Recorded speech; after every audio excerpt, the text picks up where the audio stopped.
네, 오늘 하나님께서 저에게 주신 말씀은 출애굽기 8장에서 11장까지의 말씀입니다. 네, 출애굽기 8장에서 11장까지의 말씀 가운데 오늘은 저희가 10장 1절에서 3절까지의 말씀을 같이 보시겠습니다. 출애굽기 10장 1절에서 3절까지의 말씀 함께 읽고 은혜를 나누겠습니다. 여호와께서 모세에게 이르시되 바로에게로 들어가라. 내가 그의 마음과 그의 신하들의 마음을 완강하게 함은 나의 표징을 그들 중에 보이기 위함이며 내게 내가 애굽에서 행한 일들 곧 내가 그들 가운데에서 행한 표징을 내 아들과 내 자손의 귀에 전하기 위함이라. 너희는 내가 여호와인 줄을 알리라. 모세와 아론이 바로에게 들어가서 그에게 이르되 히브리 사람의 하나님 여호와께서 말씀하시기를 내가 어느 때까지 내 앞에 겸비하지 아니하겠느냐. 내 백성을 보내라. 그들이 나를 섬길 것이라. 아멘. 네, 모세가 바로에게 가서 예배드리기 위해서 광야로 가겠다고 할 때에 이렇게 말을 합니다. 처음에 들어갈 때였죠. 첫 번째 재앙이 닥치기 전에 바로에게 가서 이렇게 말을 합니다. 만약에 우리가 광야로 가서 하나님께 예배드리지 않으면 전염병과 칼로 우리를 치실까 두렵다. 그래서 우리가 가서 광야에서 예배드려야 하겠다. 그렇게 이야기를 합니다. 그러니까 그 말은 바로 너만이 아니라 우리들도 두렵다. 우리들도 예배하지 않으면 우리 하나님, 우리에게 나타나신 히브리 사람의 하나님, 우리 조상의 하나님께 예배하지 않으면 하나님께서 우리를 전염병과 칼로 치실까 우리도 두렵다. 그 말을 하는 거겠죠. 5장 3절에 나와 있는데요. 함께 보시면은요. 5장 3절입니다. 제가 읽어보겠습니다. 그들이 이르되 히브리인의 하나님이 우리에게 나타나셨은즉 우리가 광야로 사흘길쯤 가서 우리 하나님 여호와께 제사를 드리려 하오니 가도록 허락하소서. 여호와께서 전염병이나 칼로 우리를 치실까 두려워합니다. 이렇게 이야기를 하거든요. 그러니까 바로에게 우리를 가도록 허락하라 라고 말하고 있는 모세와 아론 그리고 히브리인들조차도 두려워하고 있었다. 그렇게 말하고 있습니다. 물론 이것이 처음부터 이 히브리인들을 데리고 나가면서 바로와 애굽 백성들에게 적대적으로 비춰지지 않고 충돌 없이 애굽에서 나오려고 하는 모세의 방법이었을 수도 있습니다. 우리도 두렵다. 이렇게 하지 않으면 우리도 어쩔 수 없다. 우리도 꼭 나가서 광야에서 사흘길쯤 가서 예배를 드려야 할 수밖에 없는 이런 절박한 상황이 우리에게도 있는 거다. 이렇게 설명을 해서 가급적 충돌하지 않고 나아가려고 하는 모세의 방법이었을 수도 있겠죠. 하지만 실질적으로 하나님과 만나는 놀라운 체험 후에 애굽으로 돌아온 모세가 이스라엘 백성들과 함께 바로에게 가서 말하는 이것은 사뭇 진정성이 있었습니다. 그 이후에 시내산에 이르기까지의 광야의 여정과 그리고 시내산에서조차 벌어졌던 모든 일들을 보면 실제로 이스라엘 백성도 하나님에 대한 경외감, 두려움이 가득 차 있었던 때였었죠. 물론 지금은 이 히브리 사람들이 출애굽 전에 도대체 어떤 하나님이신가에 대한 실질적인 체험을 하기 전이었으니까 모세에게 오히려 더 특별했을 수도 있습니다. 이런 절박함에도 불구하고 바로에게 전하는 모세의 이런 절박함에도 불구하고 상대방인 바로는 단번에 이와 같은 모세의 제안을 거절하죠. 우리도 그렇습니다. 우리는 굉장히 절박한데 우리는 하나님 앞에서 굉장히 정말 시급하고 안타까운 상황에서 말함에도 불구하고 우리의 그런 절박함과 안타까움과는 달리 듣는 사람들의 입장은 또 그렇지 않을 때가 있습니다. 우리가 느끼는 하나님, 그리고 우리에게 말씀하시는 하나님의 그 뜻을 듣는 사람은 전혀 아랑곳하지 않는 거예요. 뭐 그게 대수냐? 뭐 그게 그래서 어떻게 하라고? 어쩌라고? 그런 반응에 모세는 어떻게 했냐는 거죠. 10번이나 지치지 말라는 거예요. 지치지 마라.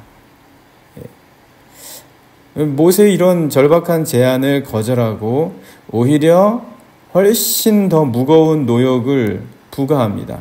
바로는요. 훨씬 더 무거운 노역이 오히려 부메랑처럼 이스라엘 백성들에게 부과가 되니까 더 절망했을 수도 있습니다. 잘해보려고 하고 하나님의 뜻을 전하려고 하는데 오히려 그것이 더 좋지 않은 결과를 보이는 것 같은 그런 상황에 빠지게 됐다라는 것이죠. 우리의 삶에서도 충분히 그럴 여지가 많이 있죠. 하나님의 뜻으로 내가 이제 살아가려는데 그런데 오히려 더 힘들고 더 좋지 않은 상황들이 벌어질 수 있고 그리고 주변의 관계도 더 좋지 않아질 수도 있다라는 겁니다. 그럴 때 모세는 어떻게 했는지, 그렇다고 바로 그러면 돌아서서 이제 내가 이제 하나님 뜻대로 말씀을 전하겠다라고 했는데 다시 또 바로의 편이 됩니까? 또 바로의 말에 수긍하면서 그래 생각해보니까 내가 잘못한 것 같아. 바로 당신 생각과 판단이 맞는 것 같아. 뭐 이렇게 돌아서겠습니까? 어찌 보면 이거는 지금 하나님께서 바로 앞으로 모세를 보내시는 거죠. 맞서게 하는 겁니다. 바로 앞에 맞서게 한다 해서 뭐 바로와 그 애굽 사회를 경멸하고 무시한다는 것이라기보다는 우리가 이번 한 주 동안 보았던 것처럼 바로 앞에서 하나님의 증인이 되는 거예요. 그리고 바로 앞에서 하나님의 질서를 세워가는 자가 되는 겁니다. 그게 이제 바로 앞에 담대히 맞선다라는 의미이죠. 하나님께서는 모세를 그렇게 세상에 그리고 바로 앞에 애굽 앞에 담대히 맞서도록 보낸다. 그런데 그렇게 보냄을 받을 때에 벌어지는 일들이 이런 일들이었다라는 것입니다. 어떻게 보면 만약 하나님이 보내신다라는 확실한 믿음이 없었다면 모세는 아마 초반에 무너지거나 그럴 만한 충분한 명분도 얻지 못했기 때문에 바로 앞에 서지 않았을 겁니다. 바로 앞에 설 엄두도 내지 못했고 서야 할 이유도 분명하지 못했을 거예요. 그래서 우리가 세상 앞에 담대히 맞서기 위해서는 그 담대히 맞선다라는 의미가 뭔지는 말씀드렸죠. 담대히 맞서기 위해서는 분명하게 나를 보내시는 하나님에 대한 확신이 있어야 된다. 그래서 이제 모세가 하나님의 뜻이요 하고 전에도 이 바로가 하나도 무서워하지 않는 거예요. 하나도 무서워하지 않는다. 뭐 이런 식으로 해가지고 되겠냐는 거예요. 이렇게 몇 마디 말 가지고 바로 앞에 서서 애굽 사람들 앞에 서서 그 거대한 제국 앞에서 몇 마디 말 가지고 하는 게 무슨 효과가 있냐는 거예요. 처음부터 아예 날벼락을 떨어뜨려야 되지 않습니까? 처음부터 아예 천둥 번개로 그냥 그 애굽의 궁중에 직격탄을 날리고 난장판을 만들어야도 뭐 이게 될까 말까 한 일 아닙니까? 하나님께서 그렇게 하셔야 되는 거 아닙니까? 그래서 분명하게 이 백성을 예배하도록 예배의 공동체로 광야로 내보내려 하는 것이 지금 이 하나님 나의 뜻이다 라면서 그런 놀라운 일들과 기적을 행해야 이 바로가 좀 정신 차리고 좀 보내지 않겠습니까? 뭐 그런 경우들 있잖아요. 좀 하나님께서 정말 정신 차리도록 좀 얘를 이 사람을 어떻게 좀 이렇게 깜짝 놀랄 만한 일을 좀 아프지 않게 좀 했으면 좋겠다. 그런 일들을 좀 하셔서 하나님한테 한번 정신 차리도록, 정신 번쩍 들도록 좀 이렇게 해주면 좋겠다. 뭐 그런 생각들이 들 때도 있습니다. 그런데 그렇게 안 하신다는 거예요. 그렇게 안 하시고, 이게 좀 어떻게 보면 그게 쉽고 편한 길인데, 그렇게 안 하시고, 오히려, 말씀을 전하게 하신다는 거예요. 오히려 말씀을 전하게 하신다. 오히려 분명하게 눈에 보이게 하시면 더 좋을 텐데, 그렇게 안 하시고 말입니다. 그런데 만약 그렇게 해서 바로가 말을 들었다면 바로의 그 뜻이 얼마나 순수하겠습니까? 강압적이고 폭력 앞에 두려워서 잠시 고개를 숙이는 것에 불과하지 않겠습니까? 그렇다면 그런 거는 또 하나님께서 원하시는 그림은 아닐 겁니다. 하나님은 자원하는 마음으로 순수하게, 그래서 그 마음이 하나님 앞에서 인정할 수 있도록 그런 것을 원하지 않으시겠습니까? 뿐만 아니라 바로는 이렇게 보면, 바로의 품성을 이렇게 보면 아마 분명히 처음부터 순순히 보냈다면 굉장히 자고했을 거예요. 내가 너희들 보내는 거다. 내가 너희들에게 은혜 베푼 거다. 너희들이 하나님의 이름으로 말은 했지만 사실 내가 너희들을 보내줬고, 내가 너희들을 지금까지 430년, 400년 동안 먹여줬고, 그래서 내가 보낼 때도 너희들을 평안하게 보내주는 것이다. 내 은혜다. 나를 기억하고 내가 원하는 대로 앞으로도 너희들 늘 나를 생각해야 된다. 이런 식으로 해서 보내지 않겠습니까? 그러니까 이렇게 해도 저렇게 해도 항상 이 정신 차릴 일은 별로 없다라는 거죠.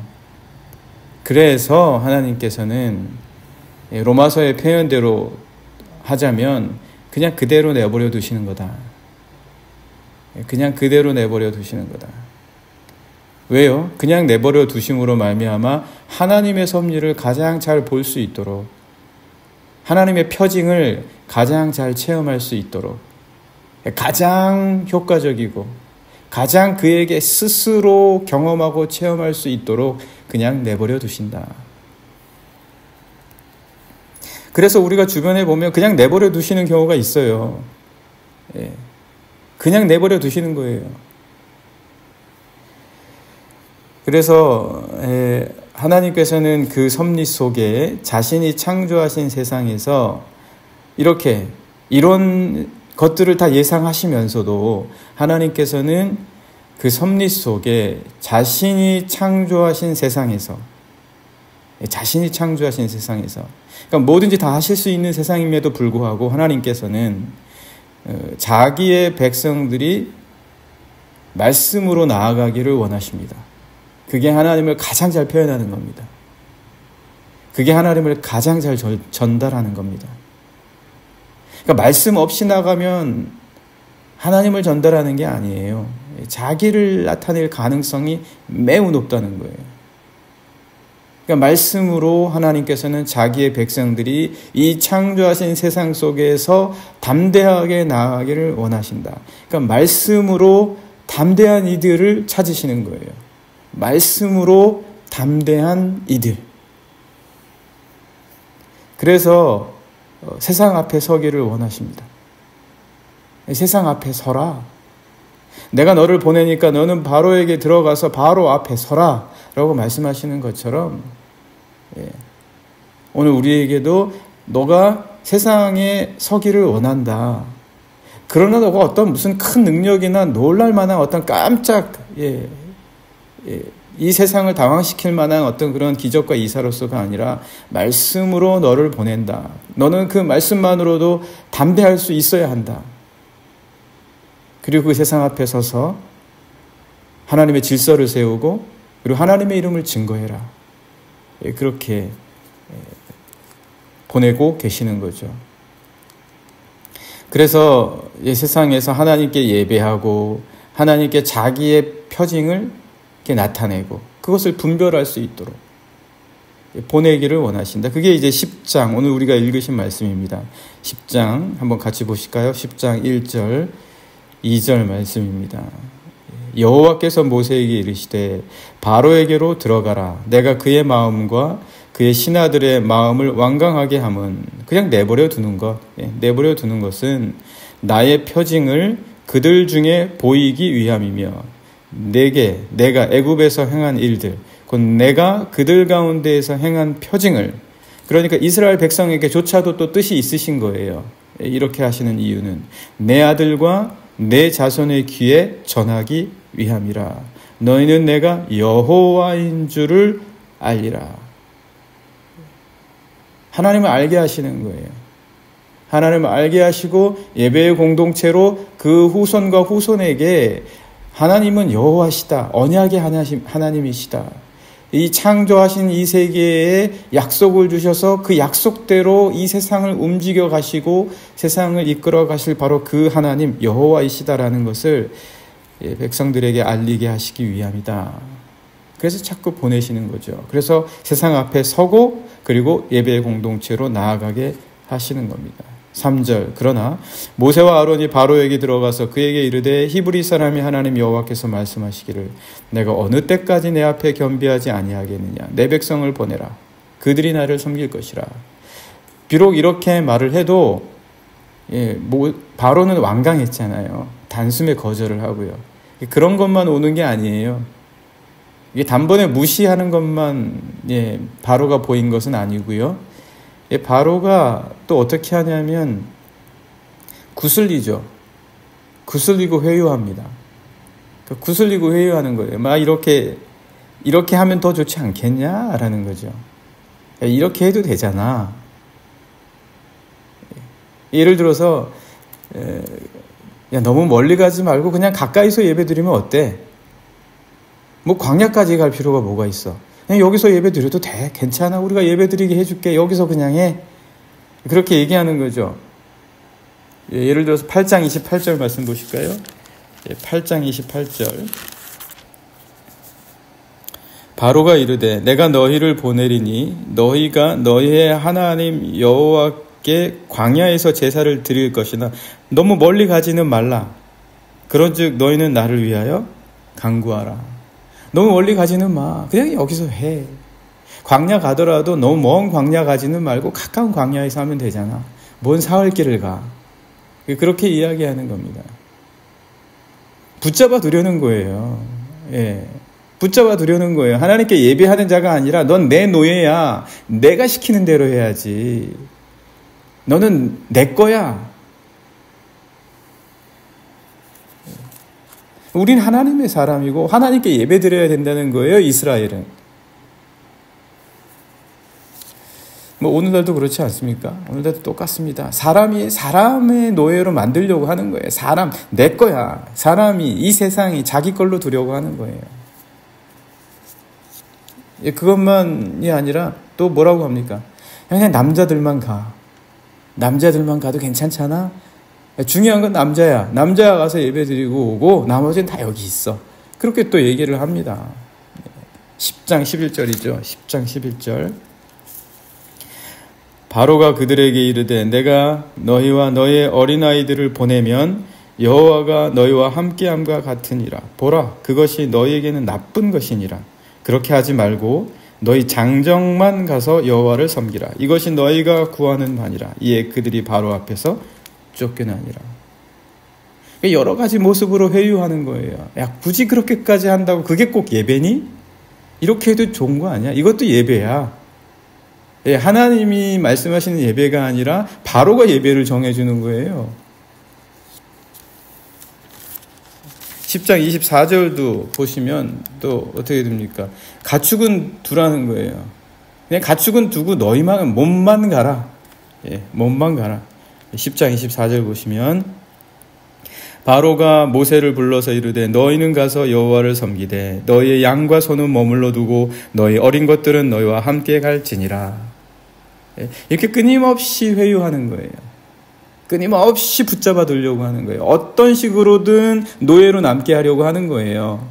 세상의 노예로 남게 하고 세상이 원하고 즐거운 것에 빠지게 하고 그리고 하나님의 뜻으로 그 영혼이 든든히 서고 그리고 정말 그 영혼이 깨어있는 자가 되는 것을 원치 않는 거예요. 잠들게 하는 거예요. 세상에 취하게 만드는 거예요. 못 가게 해요. 붙잡는 거죠. 네, 오늘 이렇게 그러나 분명히 하나님께서는 그럼에도 너는 바로 앞에 서라. 바로에게 들어가라. 끊임없이 보내십니다. 10번의 재앙을 거듭해서라도 하나님께서는 모세를 보내십니다. 오늘 우리도 세상에 담대히 맞설 수 있는 자, 말씀으로 오직 담대히 맞설 수 있다. 담대히 맞선다는 것은 하나님의 증인들이 되고 이 세상에서 진리와 그리고 하나님의 질서를 세우는 자들이다. 오늘 함께 같이 기도하면 좋겠습니다. 주님, 세상이 우리를 이렇게 회유하고 붙잡으려고 해도, 잠들라 해도 깨어 있겠습니다. 맞설 수 있는 자가 되겠습니다. 말씀으로 내 영혼을 깨우고 내 스스로를 깨울 수 있는 자가 되겠습니다. 하나님 함께 해주십시오. 같이 함께 기도하시겠습니다.